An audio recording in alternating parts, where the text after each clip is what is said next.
आज का हमारा पहला प्रश्न है,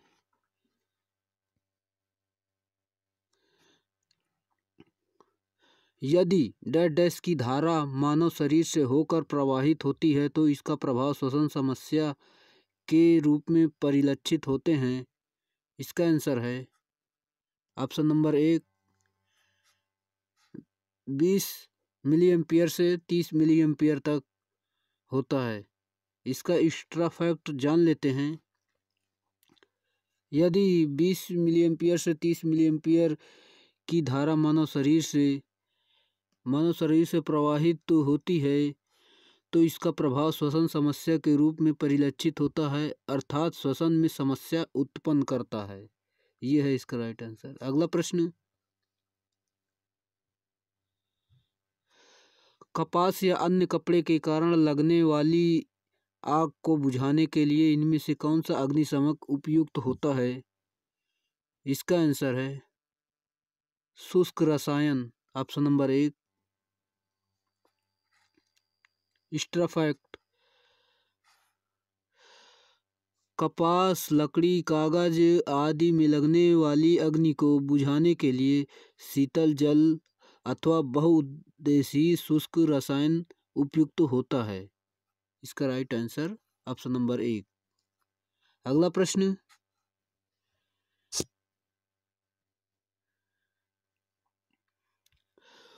उपयुक्त चित्र प्रदर्शित करता है। ये जो चित्र बना है ये किसको प्रदर्शित करता है? इसका आंसर बताइए। इसका आंसर है विकिरण खतरा, ऑप्शन नंबर सी, विकिरण खतरा। इसका एक्स्ट्रा फैक्ट जान लेते हैं। यह एक चेतावनी संकेत त्रिभुजाकार होते हैं तथा इनकी पीली पृष्ठभूमि पर काले रंग की आकृति द्वारा प्रदर्शित किया जाता है। ये जो वन है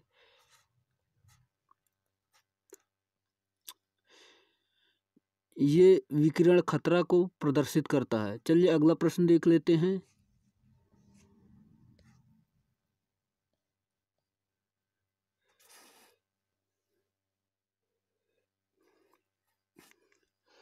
ऊष्मा संबंधी बीमारी अनुभव करने वाले व्यक्ति के लिए निम्नलिखित में से कौन सा कार्य करना चाहिए? इसका आंसर है ऑप्शन नंबर सी, ठंडे गीले कपड़े पहनना। इसका एक्स्ट्रा फैक्ट है, ऊष्मा संबंधी बीमारी वाले व्यक्ति को ठंडे गीले कपड़े पहनाने से उस व्यक्ति को सुरक्षा रहती है। अगला प्रश्न, निम्नलिखित में से कौन सी विद्युतीय दुर्घटना को रोक सकने वाली एक सुरक्षित कार्य प्रक्रिया नहीं है? इसका आंसर है ऑप्शन नंबर 1, उपयुक्त सुरक्षा उपकरणों के उपयोग की अपेक्षा करना। अगला प्रश्न, मतलब इसका एक्स्ट्रा फैक्ट जान लेते हैं। उपयुक्त सुरक्षात्मक उपकरणों का उपयोग की उपेक्षा करना विद्युतीय दुर्घटना को रोक सकने वाली सुरक्षित कार्य प्रक्रिया नहीं है। विद्युतीय दुर्घटना को रोकने वाली सुरक्षित प्रक्रिया इस प्रकार है, देख लीजिए किस प्रकार है। ऊर्जित लाइनों के पास कार्य करते समय सावधानी बरतनी चाहिए। जब आप कार्य पर हैं तो उस पर सावधानी को आपको बरतना चाहिए। बिजली के उपकरणों की उचित देखभाल करना चाहिए। निरीक्षण या मरम्मत से पहले विद्युतीय उपकरणों को डी एनर्जाइज करना चाहिए। ये इसके आंसर ऑप्शन नंबर ए इसका राइट आंसर है। अगला प्रश्न, फ्रीजिंग धारा के मान में होने वाली वह वृद्धि है जिसकी वजह से विद्युत झटके के संपर्क में आने वाले किसी व्यक्ति की मांसपेशियों संकुचित होता है और उसे धारा स्रोत से अलग होने से रोकता है। इस फ्रीजिंग धारा की अनुमानित सीमा लगभग कितनी होती है? इसका आंसर बताइए। इसका आंसर है 10 से 40 मिली एम्पियर। ऑप्शन नंबर 1 इसका सही आंसर है। सॉरी, फ्रीजिंग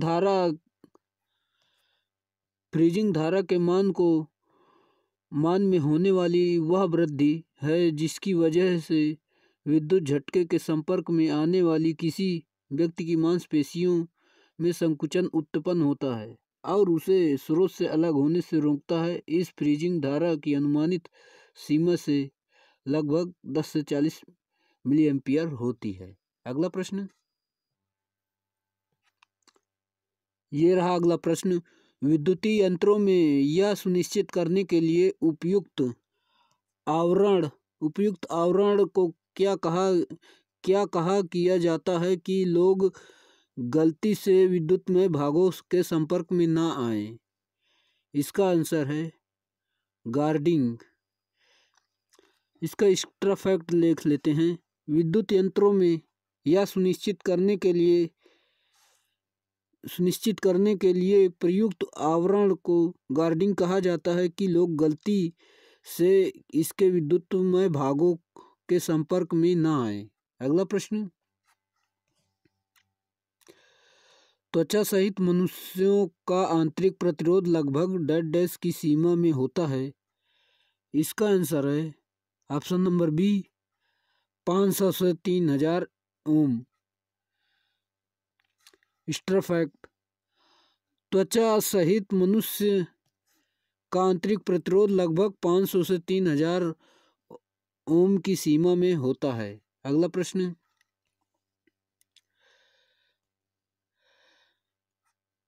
चित्र में दर्शाया गया चेतावनी संकेत क्या इंगित करता है? ये जो चित्र में बना है ये आपको क्या दर्शाता है?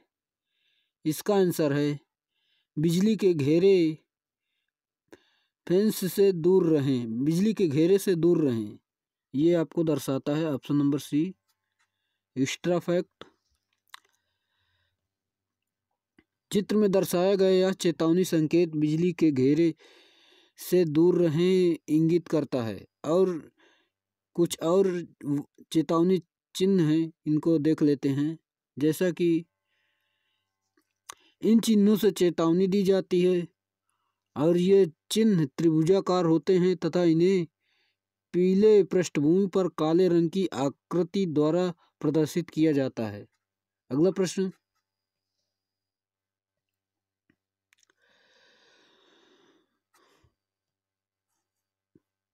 चेतावनी चिन्ह की पृष्ठभूमि की किस रंग की होती है? इसका आंसर है पीले रंग की। चेतावनी चिन्ह की पृष्ठभूमि पीले रंग की होती है। चेतावनी चिन्ह त्रिभुजाकार होते हैं तथा इन्हें पीले पृष्ठभूमि पर काले रंग की आकृति द्वारा प्रदर्शित किया जाता है। कुछ प्रमुख चेतावनी इस प्रकार है। चलिए देखते हैं किस प्रकार है।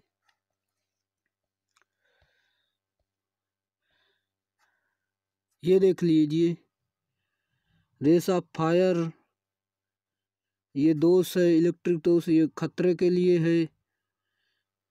ये सब आप देख लीजिए। चलिए अगला प्रश्न,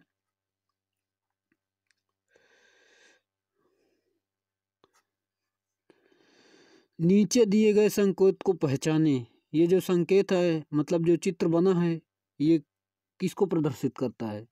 आप इसको पहचान कर बताइए।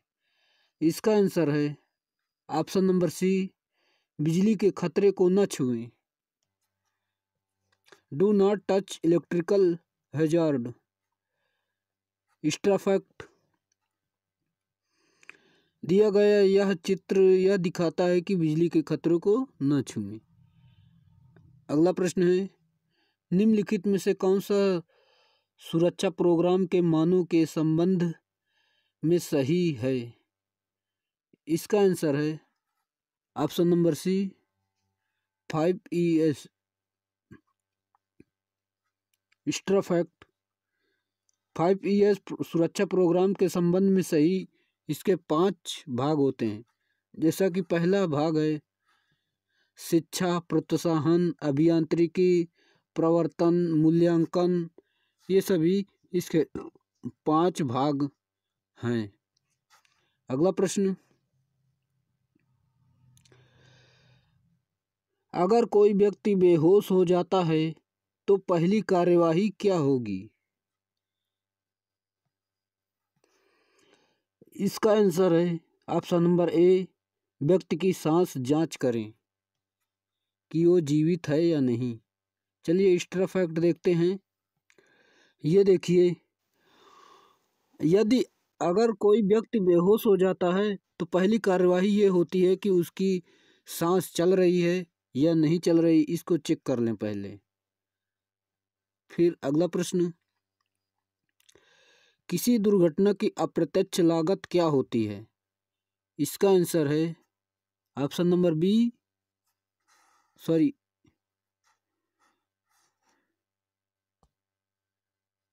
ऑप्शन नंबर बी, घायलों के अनुत्पादक समय की लागत। इसका राइट आंसर है option number B. Extra fact देख लेते हैं। किसी दुर्घटना की अप्रत्यक्ष लागत घायलों के अनुत्पादक समय की लागत होती है। अगला प्रश्न, निम्नलिखित में से कौन सा शब्द 5S प्रणाली का भाग नहीं है? इसका आंसर है ऑप्शन नंबर सी, स्वेप नहीं है। अगला प्रश्न, ये देख लीजिए, अगले भाग हैं, इनको आप देख लीजिए। निम्नलिखित में से कौन सा आग का कारण नहीं है? इसका आंसर है option number 4 D, 3 phase motor में reverse connection. Extra fact, 3 phase motor में किसी 2 फेज के कनेक्शन को रिवर्स करने पर मोटर घूमने की दिशा में विपरीत हो जाती है और इससे आग लगने की कोई संभावना नहीं रहती है। अगला प्रश्न, डैश प्रकार के आग में झाग और सूखा पाउडर वाले अग्निशामक प्रयुक्त होते हैं। इसका आंसर है ऑप्शन नंबर बी, वर्ग बी। चलिए दोस्तों एक्स्ट्रा फैक्ट देखते हैं। वर्ग बी प्रकार के आग को झाग और सूखा पाउडर वाले अग्निशामक का प्रयोग करते हैं। वर्ग बी के अंतर्गत ज्वलनशील द्रवों एवं ठोसों जैसे मिट्टी का तेल, डीजल, पेट्रोल आदि से लगने वाली अग्नि, इस प्रकार की अग्नि को बुझाने के लिए कार्बन डाइऑक्साइड CO2 वाले यंत्र की प्रयुक्त होने चाहिए। अगला प्रश्न,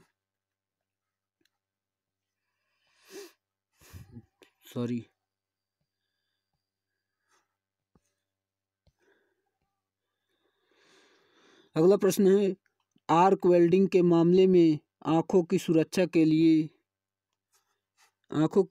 के लिए डैश का इस्तेमाल करना चाहिए। इसका आंसर है काला चश्मा का आवरण। एक्स्ट्रा फैक्ट है, आर्क वेल्डिंग के करते समय कुछ अल्ट्रा वायलेट किरणें निकलती हैं जो अत्यधिक हानिकारक होती हैं। इसकी सुरक्षा के लिए काला चश्मा आवरण आंखों में लगाया जाता है। अगला प्रश्न, प्राथमिक चिकित्सा में ABC क्या दर्शाते हैं? जो प्राथमिक चिकित्सा है उसमें ABC, इसका आंसर है option number D, airway, breathing, circulation. ये इसका राइट आंसर है। प्राथमिक चिकित्सा में ABC एयरवे, ब्रीथिंग, सर्कुलेशन दर्शाते हैं। अगला प्रश्न,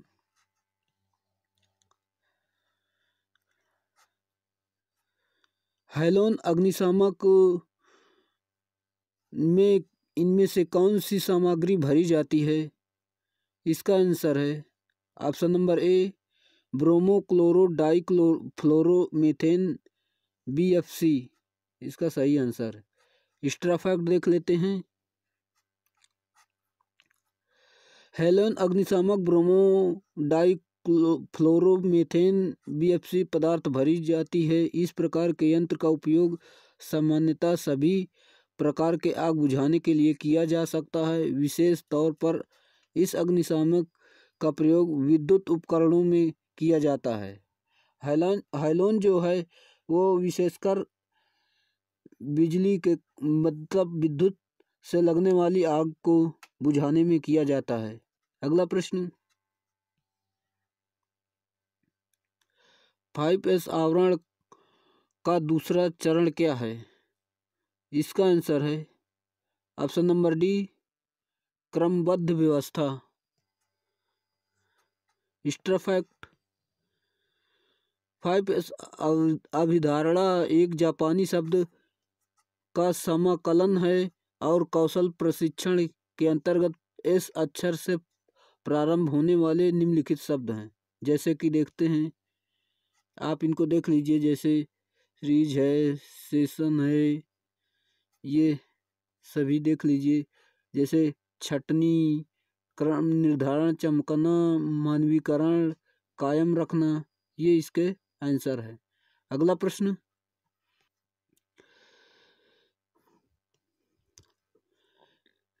किस प्रकार के अग्निशामक यंत्रों का उपयोग विद्युत उपकरणों या बिजली उपकरणों के बिजली की आग को निकालने के लिए किया जाता है? इसका आंसर है ऑप्शन नंबर सी वर्ग। वर्ग सी अग्निशामक यंत्रों का उपयोग विद्युत उपकरणों या बिजली के उपकरणों में लगी आग को बुझाने के लिए किया जाता है। इसके लिए CO2, हैलोजन आदि शुष्क रसायन का प्रयोग किया जाता है। मुख्य रूप से विद्युत उपकरणों में लगी आग को बुझाने के लिए वर्ग डी अग्निशामक यंत्र का प्रयोग किया जाता है। अगला प्रश्न, दोस्तों वीडियो अच्छा लग रहा हो तो प्लीज़ शेयर और सब्सक्राइब जरूर कर लें, साथ में लाइक करना ना भूलें। अगला प्रश्न, वर्ग ए एक्सटिंग्विशर की क्या भूमिका है? इसका आंसर है ऑप्शन नंबर एक, लकड़ी और कागज के जैसे साधारण कम्बस्टिबल्स का उपयोग किया जाता है। इसका एक्स्ट्रा फैक्ट देख लेते हैं।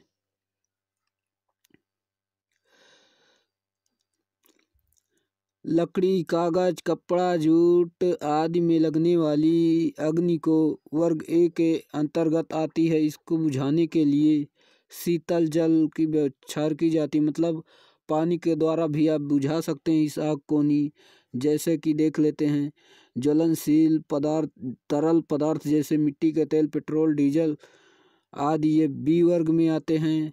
और जो सी में आते हैं गैसीय पदार्थ वर्ग आता है। और डी में बिजली से लगने वाली आग डी के अंतर्गत आती है। चलिए दोस्तों, अगला प्रश्न, पानी के एक्सटिंग्विशर के बारे में कौन सा बयान गलत है? इसका सही आंसर है ऑप्शन नंबर डी, अग्नि को त्रिकोण का ऑक्सीजन का तत्व लेकर आग को बुझाता है।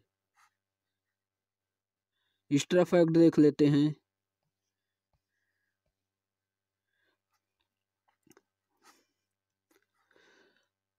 पानी के एक्सटिंग्विशर ऑक्सीजन के तत्व को लेकर आग को नहीं बुझाता है।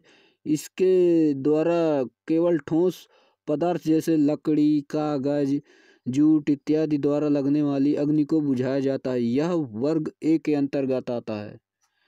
अगला प्रश्न, आग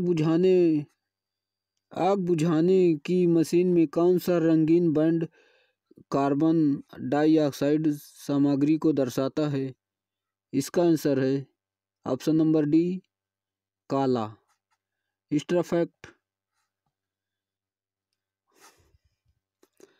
आग को बुझाने की मशीन काला रंगीन बैंड कार्बन डाइऑक्साइड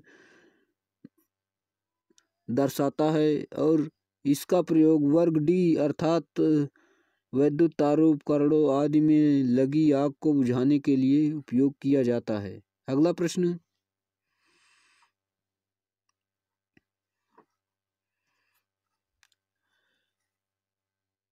पेट्रोल, तार, पेंट जैसे ज्वलनशील तरल पदार्थों के कारण किस वर्ग की आग लगती है? इसका आंसर है ऑप्शन नंबर बी प्रकार की अग्नि। स्ट्राफैक्ट वर्ग बी के अंतर्गत द्रवों एवं ठोस जैसे मिट्टी का तेल, डीजल, पेट्रोल तथा तार, पेंट आदि में लगने वाली अग्नि को इस अग्नि को कहते हैं और ये इस आग को बुझाने के लिए कार्बन डाइऑक्साइड वाले अग्निशामक का प्रयोग किया जाता है। अगला प्रश्न,